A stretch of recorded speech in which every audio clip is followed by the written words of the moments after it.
जय हिंद दोस्तों। चलिए मैं अभी तक उदाहरण 8 तक बना चुका हूं। अब से बनाता हूं प्रश्नावली 1.2 को।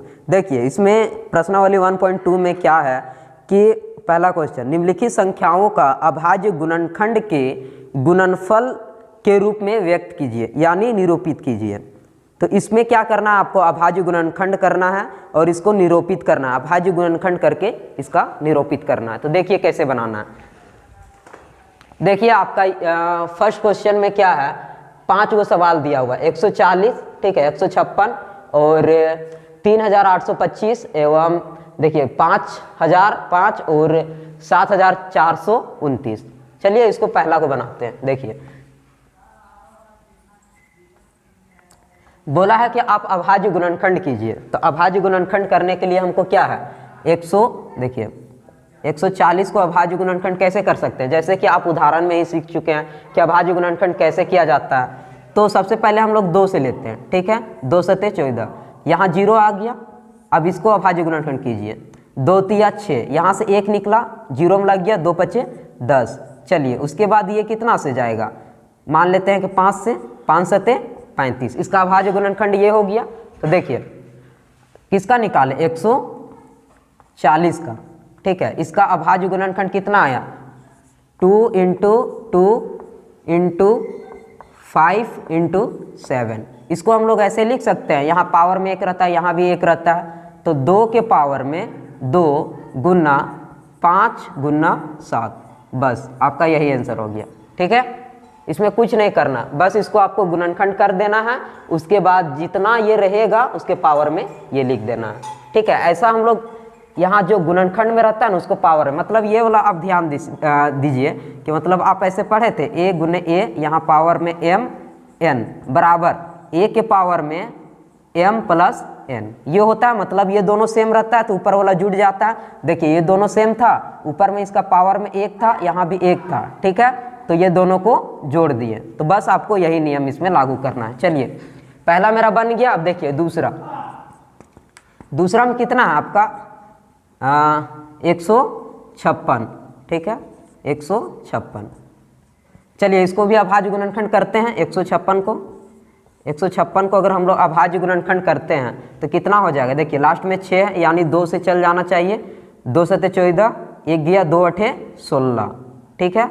अब इसको 2 से फिर दीजिए, 2 तिया 6, यहाँ 1 गया, 2 9 18, 3 से चल जाएगा, 3 एकम 3 और ये 3 तिया 9। अब 13 तो किसी का टेबल में जाएगा नहीं, ये तो स्वयं का टेबल में आता है, ठीक है। इसको आप यहाँ लिखिए, 2 बार आया, 2 × 2 × 3 गुना 13। देखिए ये 2 बार आया तो इसको हम लोग किस तरह लिख सकते हैं, गुणनफल के रूप में ऐसे कर सकते हैं, 2 के पावर में 2 गुना 3 गुना 13, बस यही आंसर हो गया इसका भी।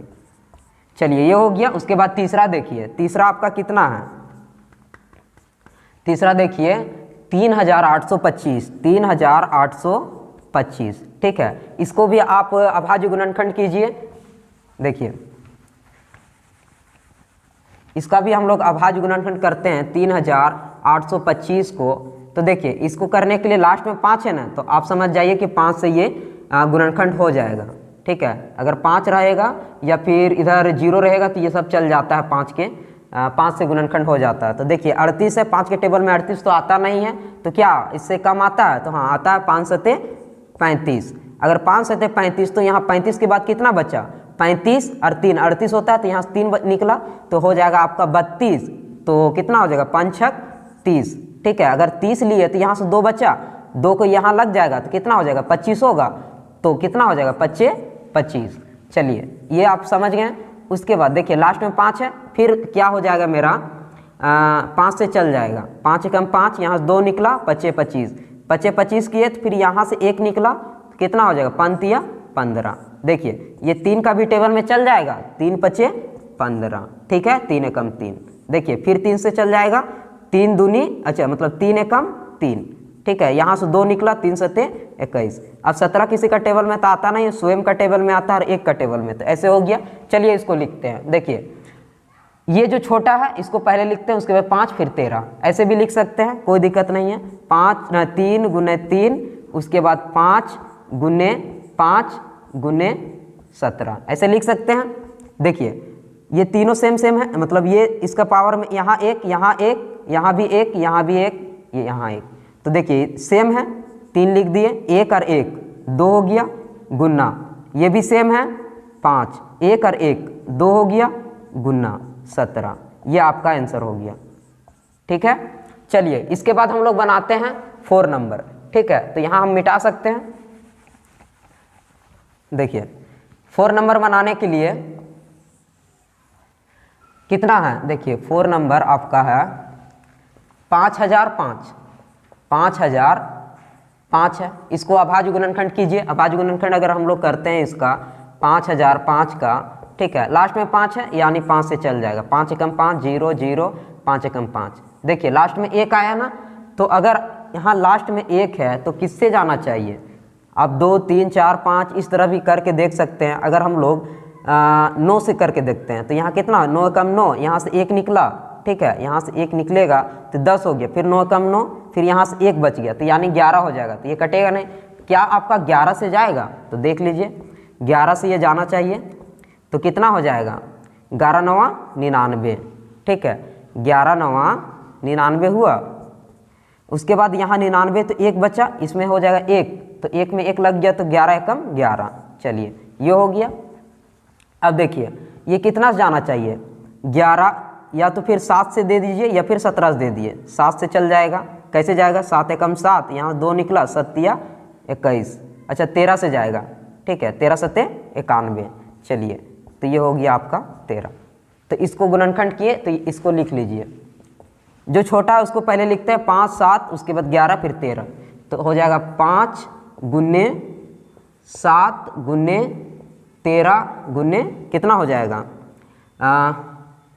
5 7, उसके बाद 11 लिख लीजिए, कोई दिक्कत नहीं, गुना का आगे पीछे कर सकते हैं, 11 गुने 13, लेकिन ये छोटा से है, छोटा से इस तरह बढ़ते जा रहा है। चलिए देखिए इसमें तो कोई भी सेम नहीं है, तो यही आपका आंसर हो गया। ठीक है, ये आपका आंसर हो गया, इसका अभाज्य गुणनखंड किया। अब देखिए लास्ट पांचवा में कितना है, 74 29, मतलब 7429, ठीक है, इसका अभाज्य गुणनखंड कीजिए। अगर हम इसका अभाज्य गुणनखंड और 74 29, ठीक है, इसका अभाज्य गुणनखंड करते हैं, तो देखिए इसको बनाने में थोड़ा सा परेशानी होता है। जैसे कि आप यहाँ देख सकते हैं लास्ट में 9 है, तो किसका टेबल में ये 9 आता है, इकाई में। तो देखिए इसको हम लोग कैसे बना सकते हैं, देखिए आप इधर दे के भी देख सकते हैं, 17 से हम देते हैं, ठीक है, आप अपना चेक कर सकते हैं कि किससे ये जाना चाहिए। तो 17 से अगर हम लोग देते हैं, 17 17 34 51, 17 चौके 68, 17 चौके 68, ये 68 हो जा रहा है, ठीक है, यहाँ 68 कितना बार में, 4 बार में, तो इसको घटा दीजिए, इसमें अगर हम लोग घटाएंगे तो कितना हो जाएगा, 14, ठीक है, तो यहाँ मेरा 6 बचेगा, ये कट गया यानी 6 बचा, तो 6 किस में, इसमें लग जाएगा, ठीक है, इसमें हो जाएगा। अब देखिए यहाँ से 17 चौके 68, यहाँ 74 था, ठीक है, और 68 4 बार में गया, तो यहाँ से जो बचा, कितना बच रहा था, 6 बचा, ठीक है, ये 6 बचा, उसके बाद ये 2 हम इसमें लगा दिए। अब बताइए इसमें कितना, 62 कितना बार में आता है, 17 के टेबल में तो नहीं आता है, 17 17 34, 17 तिया 51, अगर 17 चौके करते हैं 17 चौके 68 हो जाएगा, तो 17 तिया 51, देखिए 17 तिया 51 हो गया। अब हम मेरा यहाँ 51 हुआ, तो 62 में 51 को अगर हम लोग घटाते हैं तो कितना बचेगा, यहाँ 1 बचा, यहाँ 1 बचा, मतलब यहाँ पे, ठीक है, उसके बाद लास्ट में कितना हुआ, 9, इसके आगे लग जाएगा। अब बताइए 17 के टेबल में 119 कितना बार में आता है, तो 17 7 119, ये हो गया। अब देखिए अब अगर फिर 17 से अगर आप देना चाहेंगे तो 17 से नहीं जाएगा, 17 17 34, ठीक है, 17 तिया 51, 17 दूनी 34, 34 हो गया। तो देखिए 34 के अगर तुम 43 से अगर आप घटाइएगा तो यहाँ 13 हो जाएगा, ठीक है, 13 में इधर 6 और उधर 3 9, उसके बाद ये 97 13 के टेबल में आएगा नहीं, 17 के टेबल में। तो देखिए इसमें अगर हम लोग 19 से देंगे, आप इसको याद भी रख सकते हैं, 19 17 और 19 इस तरह भी जाता है। तो देखिए ये 17 17 19 का 19, 19 दूनी 38, 19 तिया 57, ठीक है, 19 का 19, 19 दूनी 38, 19 तिया 57, तो कितना 2 ही बार में जाना चाहिए, 19 दूनी 38, 19 दूनी 38 यानी 43 को 38 से घटा दीजिए। 43 को 38 से अगर आप घटाइएगा तो यहाँ 13 हो गया, इधर 2 3 5, इधर तो 1 चल गया तो यहाँ कट गया 5, तो यहाँ पर 5 बचा तो ये 7 में लग जाएगा। तो 13 सत्ते न 19 के टेबल में 57 कितना बार में आता है? 19 का 19, 19 38, 19 तिया 57, 3 बार में। तो देखिए बस इतना ही जाएगा। उसके बाद 23 किसका टेबल में? 23 से कम 23, इतना ही आएगा। तो देखिए इसको हम लोग ऐसे लिख सकते हैं 17 गुन्ने 19 गुन्ने 23, ठीक है। तो इस तरह आप इसमें ये जो क्वेश्चन है ना 7429, ठीक है, इसको आप ध्यान में भी रख सकते हैं कि ये किससे कटेगा, एग्जाम में आपको दिक्कत नहीं होगा। ये वाला आप ध्यान दे सकते हैं कि 17 से कट जाएगा 19 से और 23 से। ये ऐसा अभाज्य गुणनखंड है, थोड़ा सा परेशानी करता है, ठीक है। आपको ये अभाज्य गुणनखंड याद रख लेना है थोड़ा सा। तो चलिए इसका आंसर ये हो गया। देखिए तो आप ये पांचों का क्वेश्चन का आंसर जान गए, ठीक है। अगर वीडियो अच्छा लगा होगा तो like share comment and subscribe जरूर कीजिएगा। इसी तरह आगे का वीडियो पाने के लिए और बेल नोटिफिकेशन आइकन को ऑन जरूर कीजिएगा, ठीक है। Thank you. जय हिंद, जय भारत।